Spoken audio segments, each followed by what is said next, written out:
Chapter 1. Tucker Jackson's blood boiled as he watched the seconds on the clock run out. The buzz of the clock felt like a nail straight to his heart, as did the cheers from the other team's fans. 3 points. Just 3 measly points. How could they have gotten so close? They had tasted the victory and then lost it. An urge to hit something surged within him, and he curled his hand into a fist to keep it at bay. He thought he'd quelled the angry beast that lived inside of him with his boxing classes. Boxing classes that his friend and former teammate Emmett Brown had recommended when his anger had surfaced because of the trade. And they'd been helping. 5 days a week of pounding a bag was generally enough to appease the hunger. So anger wasn't usually his go-to emotion anymore. But this was ridiculous. This was their second loss in a row, and both were by fewer than 10 points. Sure, this was the toughest part of the team's schedule. The teams they were playing now had good records, but the Tornadoes did too. At least they had. If they continued playing like this, they would lose their spot in the playoffs. With this loss, they were now sitting in the wild card position, which meant that instead of a week off to recover, they had to play in the wild card game and win to move to the quarterfinals. One more loss and they would be out. Their season would be over. They had to win the next game. And the next game was on Christmas Day, just 10 days away. Not the best day to play a football game. Morale was always worse when they had to play on a holiday because everyone wanted to be at home with their families, especially the ones with kids. Tucker didn't have any kids, and he wasn't that close to his family anymore. But he didn't enjoy playing on Christmas Day either. Christmas Day was for watching silly holiday movies and eating too much. He took off his helmet, clenching it in his left hand as he joined the line of his teammates. It was tradition after every game to slap hands with the opposing team members. It was supposed to encourage camaraderie and discourage fighting, but Tucker wasn't sure how effective it was. Maybe it had been back in high school when their jobs and paychecks hadn't been on the line, but this was pro football.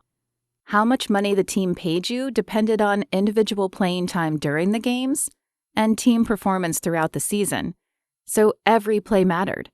Every game mattered. And slapping hands with the men who had just lowered your paycheck often felt unnatural and forced. Tucker kept his eyes down as he made his way through the line. Good game. Good game. The rote words rolled off his tongue without a conscious thought as his mind wandered back to the trade that had landed him here. Last year at this time, he had been on the Rebels. Sure, he hadn't gotten to play as much, but the Rebels had won the championship game. He even had the ring to prove it. Although it meant less than it might have, because he'd known even then he was getting traded to the Texas Tornadoes. Trades happened in football all the time. But why did it have to happen to him? He'd always been one of the best, in high school and in college, but he hadn't even gotten the chance to show the Rebels what he could do. And yes, the Tornadoes were letting him run more, but what good was that if they didn't win? Perhaps if the Rebels saw how good he was, they might trade for him back? But even that was a shot in the dark. Had a team ever done that? He didn't know. With the obligatory congratulatory line finished, Tucker headed toward the locker room. Blaine Hollis, quarterback, captain, and longest team member stood at the door, smiling and patting the guys' shoulders as they entered. Blaine was the definition of good sportsmanship. In fact, Tucker was fairly certain his face would be next to the word in the dictionary. Win or lose, the man always had a smile and an encouraging word. Most days, Tucker found it refreshing. It reminded him of his former teammate Emmett, who everyone had called Rev. But not today. Not after losing a game they should have won. Good game. Blaine nodded and clapped Tucker on the shoulder. We'll get them next time. Hollis was a good guy, but he was always spouting platitudes like these. Platitudes that felt empty when the loss column rose in number instead of the win column. Tucker was tired of his optimism. Optimism and platitudes didn't win championships. Will we? Tucker asked. The condescension in his voice surprised him. He wasn't normally so pessimistic, but he hadn't adjusted to Southlake the way he thought he would have by now. People had flocked to him in the past. But he was beginning to wonder if that had been more because of his family's money than who he really was. His father was a prominent attorney in San Antonio, and he had donated a lot of money to buildings and charities to get his name on things. A dormitory hall, a high school stadium, a hospital wing. The fame benefited Tucker, and he had never lacked for anything in his life, except maybe a father who was physically there. However, he was not experiencing the same thing here. Not that the people weren't nice. It was just that they were also like him. He didn't stand out, not like he used to. If we lose the next game, we're out for the rest of the season. If you had just let me run that last play. Blaine shook his head and fixed his steely eyes on Tucker. His voice dropped to his serious captain's tone, the one that declared he was in charge and he would not allow backtalk. I made a call. They were all over your running game today. Maybe it would have played out differently if you had run, but maybe not. We can't win every game, Tucker. And if you only focus on the ones we lose, you will never find the joy of playing the game. The joy of playing the game? This wasn't some neighborhood tackle game. This was his livelihood Blaine was being so blasé about. Is that what you guys told yourselves when you lost last year? Tucker stared defiantly at Blaine. He knew Blaine wasn't to blame for the Tornadoes' losses last year. He was a good quarterback. In the top 5 of the league, to be exact. The problem was that there were 32 teams, and only 2 made it all the way to the championship game. So sometimes, being good wasn't good enough. Still, he couldn't seem to tame the anger coursing through his veins. Shower and get out of here, Blaine said with a nod toward the locker room behind him. You need some time off. Though his words were forceful, and his level gaze backed them up, he didn't raise his voice or yell. Tucker might have felt better if he had. The quiet, even tone reminded him of his mother's scolding when he'd been in trouble growing up. And just like then, it quelled Tucker's anger and made him realize his mistake. Blaine, I'm sorry, man, I'm just frustrated. Tucker knew he had stepped over the line, and if he didn't get back in Blaine's good graces, he'd be riding the bench and probably facing another trade. In fact, if he didn't watch it, he'd wind up with a label on his back that would make every team in the league shy away from him. And then where would he be? We all are, but I wasn't kidding. Go clear your head and decide if this is still where you want to be. What you want to be doing. If it is, I'll see you at practice at noon tomorrow. Tucker knew better than to argue. Like a scolded puppy, he hung his head and shuffled past Blaine, barely managing a, yes, sir. He berated himself as he walked to his locker. His temper was getting the better of him. Again. And he needed to get it under control. This was a struggle he thought he had won, but apparently he hadn't. Around him, the banter from his teammates created a soft buzz. A few words bypassed the static and reached his ear. Favorite plays of the game, mistakes they'd made. How did they all appear in better spirits than Tucker? Why did he let his frustration get the better of him? Why did he always focus on the worst-case scenario? Shelby Doll sighed as she watched Quinn attempt to dribble a basketball and give up when the ball refused to bounce. She had already put air in the ball twice this week, but it seemed to deflate as soon as she filled it. Just another thing she needed to replace, if she only had the money. Uh-oh, I know that sigh, her friend Kinsey said beside her. What's wrong? What's always wrong? Shelby didn't know why Kinsey even asked. It was always the same answer. Money. The rent is due on this place by the end of the month, and we don't have it. Attendance has dropped since that trampoline park opened up down the street. She didn't want to wish ill on any business, but that place was the bane of her existence.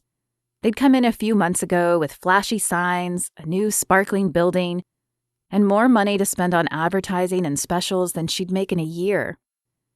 The town of Southlake was rather affluent, and most families had been using the community center because it was the only option. When the trampoline park opened, those that had the money to spend had pulled their kids, leaving the few other kids who were already scraping by as the only customers. That place is just a fad, Kinsey said with a wave of her hand. The sparkly pink of her nails caught the light and sent tiny rainbows of colors dancing across the nearby wall. Kinsey always had her nails painted, and it changed with her mood or her outfit. Shelby, on the other hand, rarely painted her nails, and when she did, it was never a frivolous red or a fluffy pink color. A clear polish was much more functional. "It won't last," Kinsey continued, "and when kids tire of it, they'll come back here because you are amazing." She flashed her famous cheerleader smile, the one that had made her one of the most popular girls in college, as she squeezed Shelby's shoulder. Shelby didn't know about that. When she had taken over managing the center a year ago, she had felt amazing. But now she felt behind the times. What if they don't? Those kids out there need us. Her eyes found Darby, the young girl with glasses bigger than her face, whose father had just been killed in the line of duty. Her mother needed this place for Darby, but she was strapped financially now that she was a single mother. And then there was Quinn. Tall and skinny, kids often picked on him at school because he spent more time reading than playing sports or the newest video game. But here he was just one of the gang. His mother was battling cancer, so there was no extra money there. And there was Benji. She still wasn't sure exactly how he had become paralyzed, as he never talked about it. But his father had left when he was young, and his mother worked long hours. There were other kids, but these three always stood out to her because they seemed to need the center the most. She scanned the gymnasium again. Once they had watched nearly every school-age kid in town for at least a few hours after school. Basketballs would echo across the floor as teams played. Others had staked out one corner of the gym for reading and playing cards. Still another part had been the creative hangout for students who enjoyed theater and role play. But then the trampoline park had opened and offered its flashy new entertainment for kids, and most of them had left. Now there were only a handful. A few basketballs still thudded against the floor, but even they sounded sad, as if the kids couldn't muster the emotion of delight that had previously lived there. Now most of the kids read or worked on homework, and the muted atmosphere broke Shelby's heart. Quinn placed the ball back into the rack and didn't even try another. He shuffled to the bleachers and sat down next to Darby.